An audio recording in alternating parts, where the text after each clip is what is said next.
Hey everyone, I'm Josh Morris, and today I'm going to be talking to the board about resource dependence theory and agency theory. So, for the agenda for resource dependence theory, or RDT, we're going to start with what is RDT, and then why it matters, and then we're going to talk about two key dynamics of power system and environmental interdependence, and then we're going to talk about the applications to the C5 program office, and then RDT in the biblical worldview.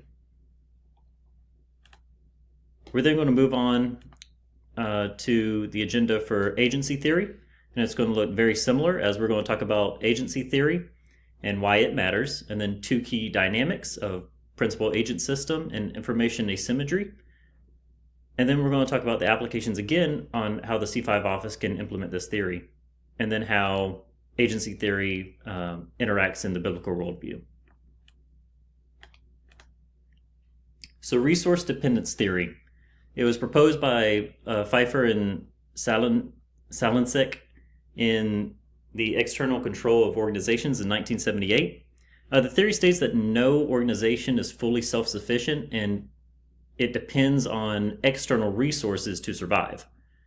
So since the resources are controlled by others, this increases the dependence and it creates vulnerability, and dependence also creates uncertainty. So why RDT matters? So access to resources shapes power, influence, and survival. So an example of this would be that a supplier that provides a unique system or part to our organization can influence the pricing, scheduling, or conditions of that part.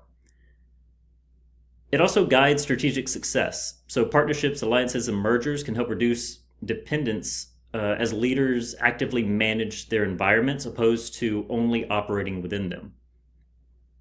And then RDT matters because it improves risk management. So by determining their dependencies, organizations can identify potential bottlenecks, risks, or political pressures. So now we're going to talk about two key dynamics in RDT. So dynamic one is power system, which has already been discussed a little bit. But the power system refers to how organizations manage imbalances and control over critical resources. So as power emerges when one party controls resources that the other needs. The power system explains why power isn't equal and the criticality of resources. So applications to the C5 program office.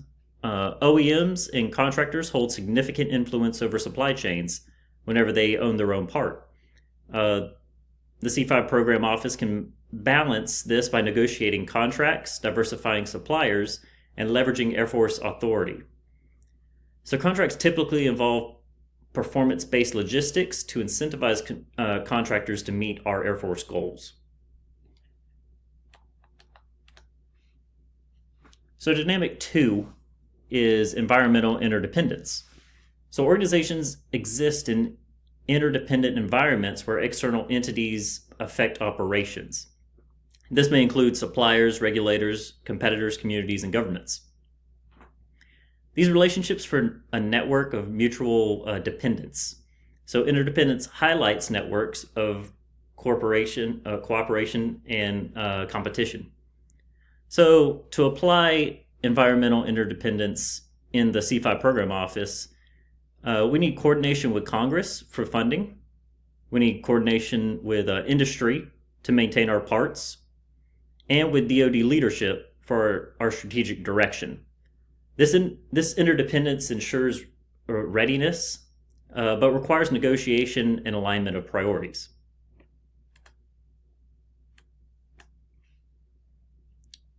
So RDT in an overall application to the C5 program office. So dependency on contractors for modernization and sustainment. OEMs and vendors hold technical experience, proprietary data, and specialized parts. RDT calls for the program office to utilize performance-based contracts and diversify supplier networks. There's a need for inter-service cooperation for resource allocation. So the program office is competing with other platforms for maintenance resources, budgets, and personnel, But RDT calls for the program office to coordinate with those other platforms to reduce redundancy and share the resources so we can get on contract with each other instead of always competing.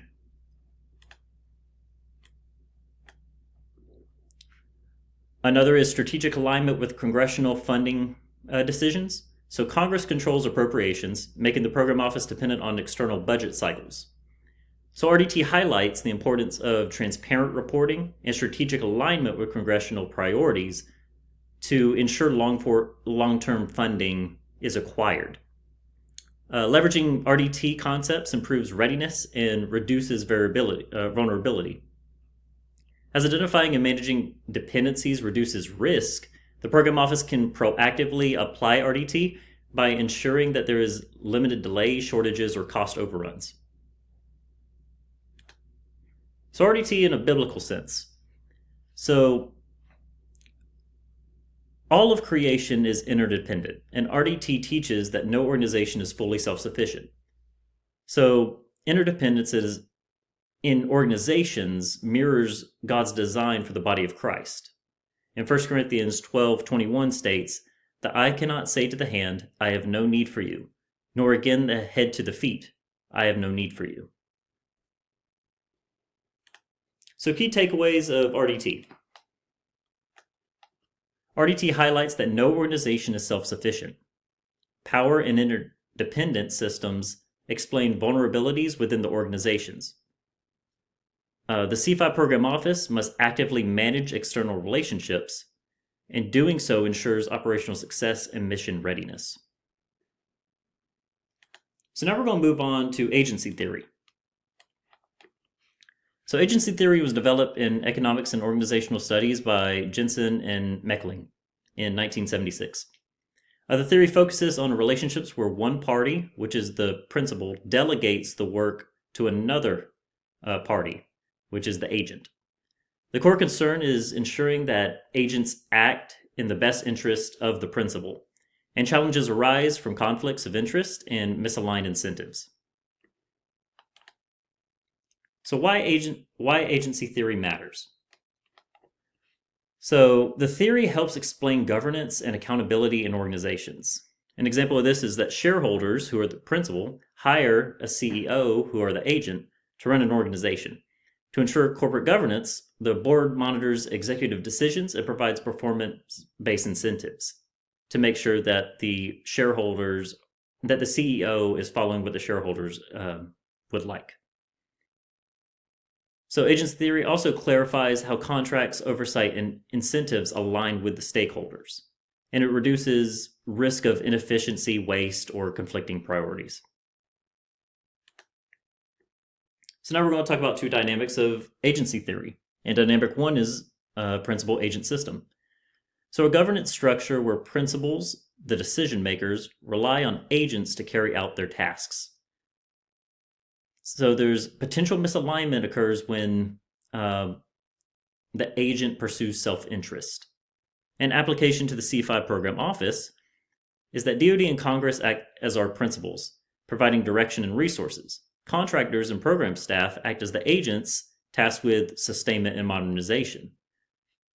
Oversight and performance metrics ensure that alignment with Air Force objectives are met by contractors and program staff that align with DoD and Congress. So the second dynamic is information asymmetry. And this occurs when one party has more or better information than the other. And it creates a risk that agents may withhold or distort information for personal advantage. An application to the C5 program is that contractors may have a deeper knowledge of technical systems than the Air Force. Program offices must use audits, transparent reporting, and knowledge sharing in efforts to reduce the asymmetry. Overall, this application should enhance program office decision making and reduce vulnerabilities. So agency theory within our organization.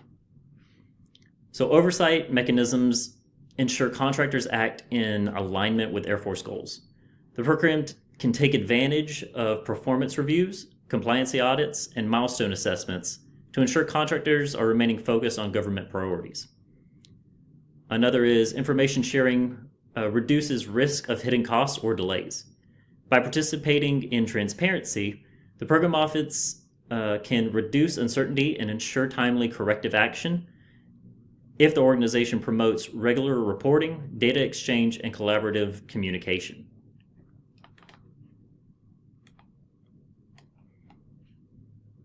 So another application for the office is that contract structures can tie to incentives to readiness outcomes. The program office can use contracts that tie compensations to outcomes, milestones reached, and delivery schedules met. Aligning this way encourages contractors to prioritize mission success and reduces risk of opportunistic behaviors. And the last one is agency theory helps the program office strengthen trust and accountability in partnerships. The program office can strengthen mutual accountability with their contractors through combining oversight discussions, transparency, and aligned incentives. So here's agency theory in a biblical worldview. So the principle of stewardship.